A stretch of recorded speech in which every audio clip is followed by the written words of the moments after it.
O PL da dosimetria foi incluído pelo presidente do Senado, Davi Alcolumbre, do União Brasil, na pauta da sessão deliberativa de quarta-feira, 17, no plenário. Porém, o projeto ainda precisa ser votado pela CCJ da Casa, o que deve ocorrer na quarta-feira também.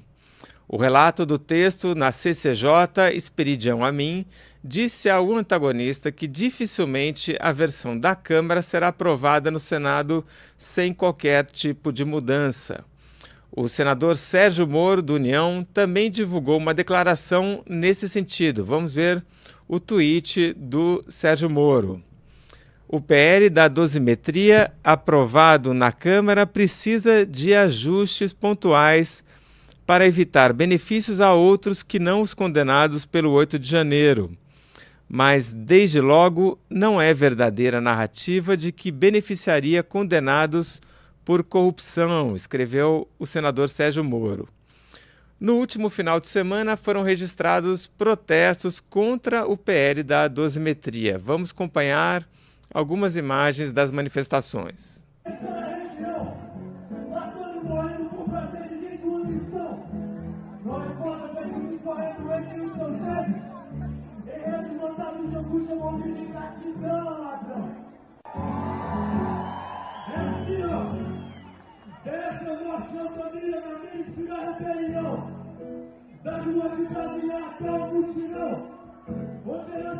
Diretamente da manifestação da esquerda brasileira na Praça da Estação em Belo Horizonte, Minas Gerais.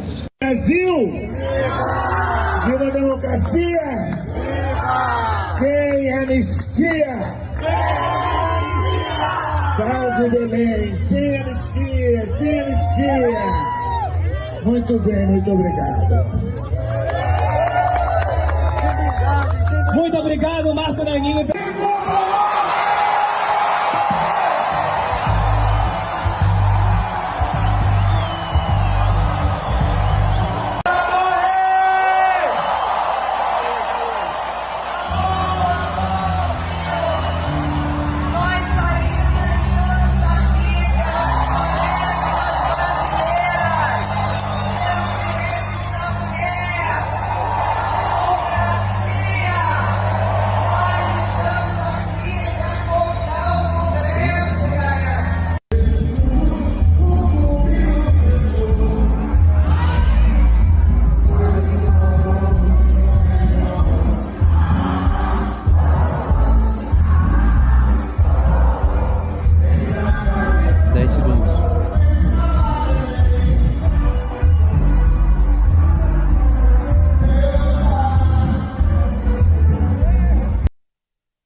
Manifestações da esquerda aqui no Brasil sempre muito animadas, né? Sempre com muitos artistas, muitos atores, muitos músicos.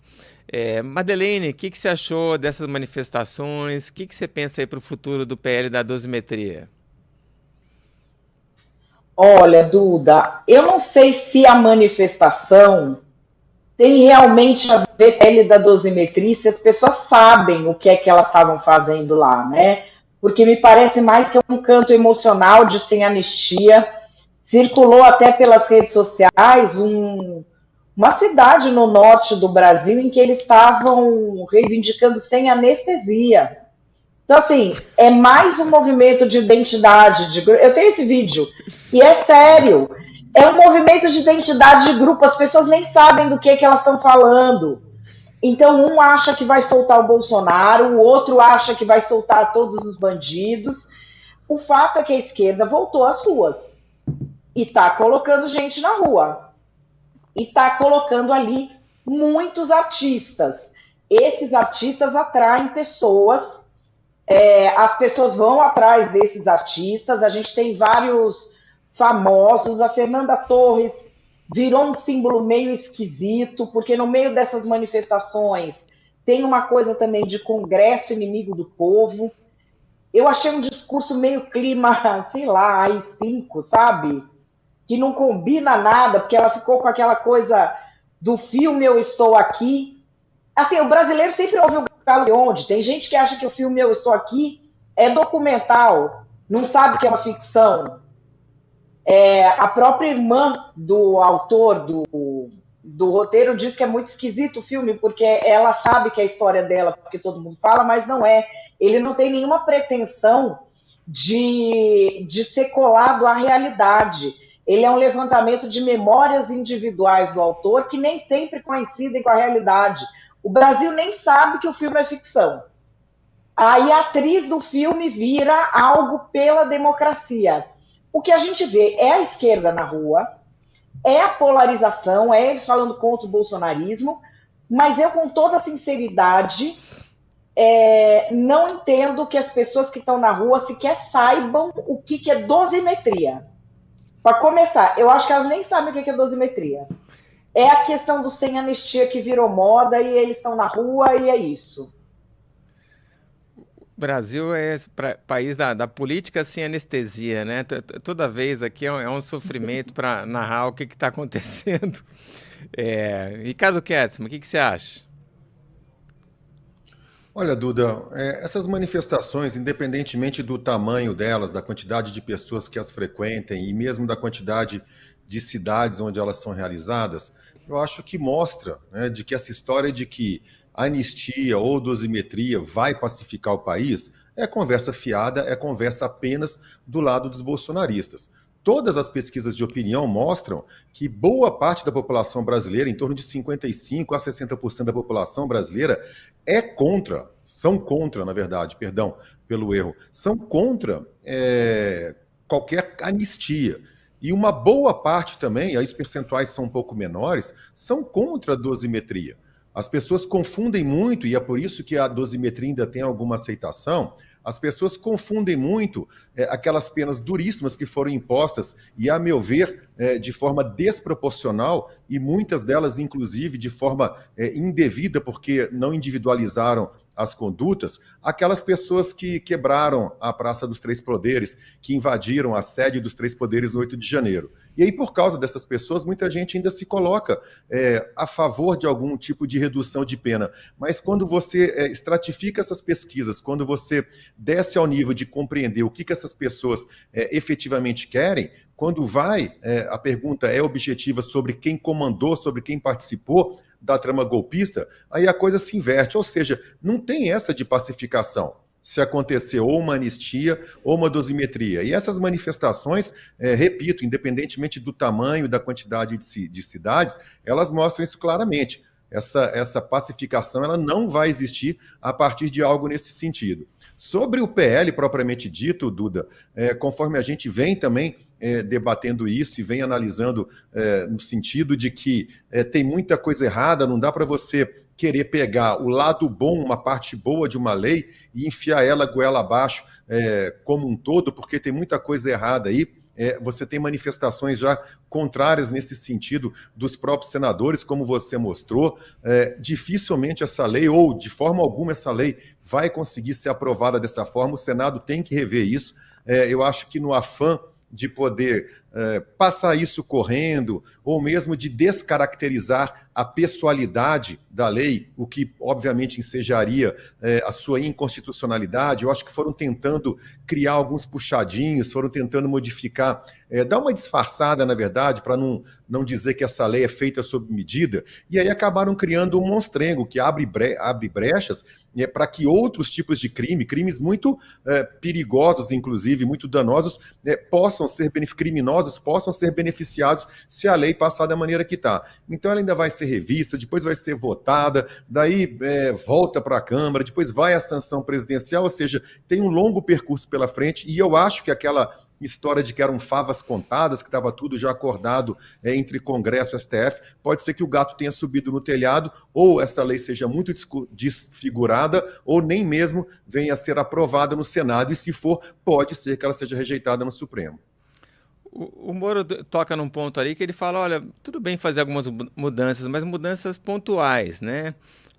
E eu acho que, concordo até com o Moro, porque pelo que eu vi do projeto ali do PL da dosimetria, ele é muito sensato, né? A hora que tem aquelas penas, porque a pessoa cometeu uma tentativa de crime de abolição do Estado Democrático de Direito e tentativa de golpe de Estado, e você soma as duas, chegaram aquelas penas gigantescas de mais de 14 anos de prisão. E aí ficou realmente uma coisa exagerada, desproporcional. E que quando aconteceu, quando o STF deu essas penas elevadíssimas, muitos juristas se colocaram contra, né? Falaram assim, não, aqui geralmente a gente... o crime, a Madá, que é do direito, conhece melhor isso, né? O crime mais grave é que acaba predominando. Outra coisa que tinha no PL da dosimetria era aquela coisa dos crimes multitudinários. Então, a pessoa está envolvida ali no meio da confusão, você não tem a evidência clara de que ela cometeu aquele crime específico, mas como estava ali no meio de todo mundo, então meio que todo mundo vai pagar pelos mesmos crimes, né? E aí também ajudou a essas penas exageradas, né? Que as pessoas, principalmente do 8 de janeiro, receberam. E aí acho que o PL da dosimetria, ele beneficia principalmente essas pessoas, né? Claro que tem um alívio também para a pena do Jair Bolsonaro, mas o Jair Bolsonaro pegou 27 anos, né? Acho que a pena de regime fechado é que ia ter uma pequena redução. Mas eu acho que era principalmente para beneficiar essas pessoas mais simples, que estavam ali meio perdidas, né? Meio sem receber ordem de ninguém. Não acho que tinha também uma organização criminosa armada por trás dessas pessoas. Muitos ali estavam meio perdidos naquela confusão de Brasília. E aí acho que o PL da dosimetria foi uma boa solução do Paulinho da Força, então uma solução costurada até com o STF, né? O que não deveria acontecer, mas isso aconteceu. E eu acho até que saudável para, como disse o Ricardo, ter uma pacificação. Mas eu acho que tem uma turma da esquerda que, quando o Lula tomou posse, estava ali gritando, né, sem anistia, né, já na posse do Lula. Então, assim, as pessoas já estavam querendo uma punição grave, né? E o STF acabou meio que atendendo a esses pedidos. Depois ainda veio toda a confusão do 8 de janeiro, já tinha todo antecedente já de 2022. Aí eu acho que o Legislativo está tentando dar uma solução para essa história toda. Não é uma solução perfeita, mas é uma boa solução, no meu ver. E aí eu concordo com o Sérgio Moro que, se forem fazer mudanças, são mudanças menores. Lembro até que também teve um advogado que eu conversei, ele falou assim, o problema é que, de repente, se você tiver crimes multitudinários no Brasil, de outra espécie, por exemplo, briga de torcida, você agora pode ter dificuldade de penalizar essas pessoas lá por causa desse PL da dosimetria, né? Então, também assim, tem esse risco que é você gerar distorções que acabam se espalhando pelo Brasil todo. Madame, mais algum comentário? É sempre a tentativa da gambiarra, né, Duda? O nosso direito penal é feito à base da gambiarra. Por que a gente tem impunidade? Por que é tudo tão louco? Não é só o judiciário que é o problema. A nossa lei é uma coxa de retalho feita a soluços. Não tem lógica nenhuma. Isso da briga de torcida, quem é da área está muito preocupado, sim, com arrastão também. História de arrastão em praia, fim de ano, não sei o quê. Por quê? Porque pega uma coisa está errada. Esse povo do 8 de janeiro não tinha nem que ter sido julgado no Supremo. Começa daí. Tem gente do 8 de janeiro que nem no 8 de janeiro estava. Lembra a história de rua? Demoraram 2 anos para perceber que o cara não estava no rolo, porque o cara tinha problema mental, não expressar, ficou preso. É um caso, assim, horroroso. Tem gente que está presa e que nem chegou aí ao 8 de janeiro.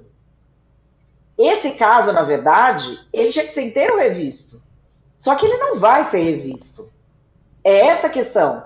E ele não vai ser revisto também por quê? Porque os políticos dessa ala, o povo que ficou falando mais 72 horas, ficou mandando todo mundo ir para quartel, ficou incentivando isso, esse pessoal jamais brigou pelos réus do 8 de janeiro.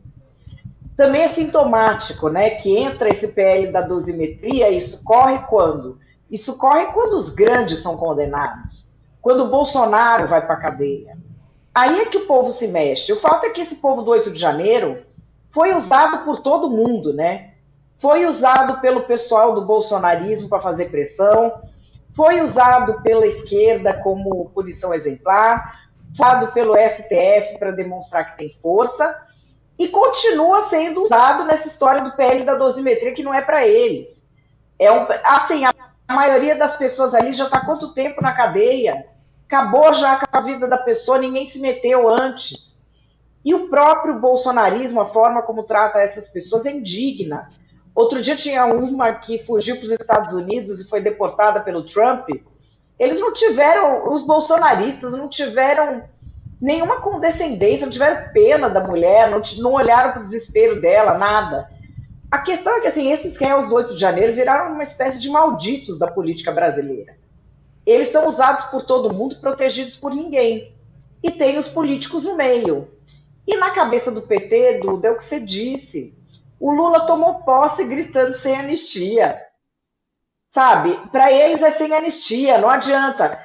Essa carta já está posta. O que vai ser feito desse PL efetivamente e como que ele vai chegar até as pessoas, a gente vai ter que ver as negociações. Mas o fato é que estamos diante, mais uma vez, de um casuísmo na lei penal e que vai atingir não só o caso que chama a atenção da mídia, o que é importante, mas vai atingir muitos outros casos e que quem fez a lei não mediu isso, né?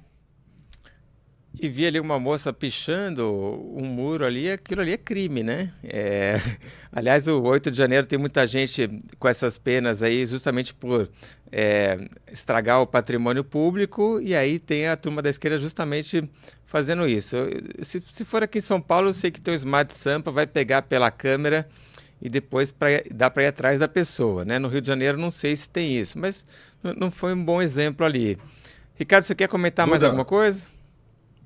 Sim, Duda, quero sim. E sobre esse caso especificamente, onde essa moça que apareceu pichando, foi aqui em Belo Horizonte, ela pichou o que a gente chama aqui de pirulito, que é o obelisco que tem ali na Praça 7, na Avenida Afonso Pena, e ela foi presa em flagrante, e foi presa, e eu imagino que ela vai responder pelo que ela tem que responder, que é depredação de patrimônio público histórico, porque eu estou chutando aqui, mas eu acho que o pirulito da Praça 7, o obelisco, é um patrimônio público histórico sim, porque ele está aqui em Belo Horizonte, eu acho que desde que Belo Horizonte existe. Ela não vai ser, por exemplo, né, processada por atentado contra o Estado Democrático de Direito, ou golpe de Estado, ou formação de quadrilha organizada, armada, nada disso ocorreu. E aí, nesse sentido, é aquilo que a gente sempre comenta, não dá para você pegar a moça lá, Débora do Batom, como ela ficou conhecida, e condená-la por fazer parte, né, de uma quadrilha organizada armada, já que ela nunca portou nenhum canivete naquele dia. Mas aí ela está inserida nessa história de crimes multitudinários. O grande problema da lei aqui, Duda, eu acho que esse é o ponto que tem gerado mais controvérsia. Na verdade, são dois. O número 1 é a questão da progressão de regime, que eles diminuíram bastante. E aí, a partir de 25% do total da pena, do cumprimento da pena, os criminosos podem começar a fazer jus aos benefícios e à progressão do regime. E é nesse ponto que foi feito para beneficiar o presidente Bolsonaro, sim. Porque quando ele pega 27 anos de prisão, né, conhecendo bem tudo que acontece aqui no Brasil, raros os casos de presos que ficam mais de um terço, né, preso do total de sua pena. Então, o previsto inicialmente era que o Bolsonaro ficasse preso por 8, 9 anos em regime fechado. A partir dessa redução, com 2 anos e meio a 3 anos, a depender da conta que se faça, se vai ler livro todos os dias, se vai falar bom dia, se vai escovar o dente, vai deixar a cela bonitinha, ele pode começar a fazer jus a esse benefício e até mesmo a cumprir outro tipo de regime a partir de 2 anos e 7 meses. Esse é o grande casuísmo, só que aí abriu a porta para outros tipos de crimes também. Porque você tem outros criminosos que vão fazer jus a esse mesmo benefício. Eu acho que esse é o grande problema que vai ser discutido por aí.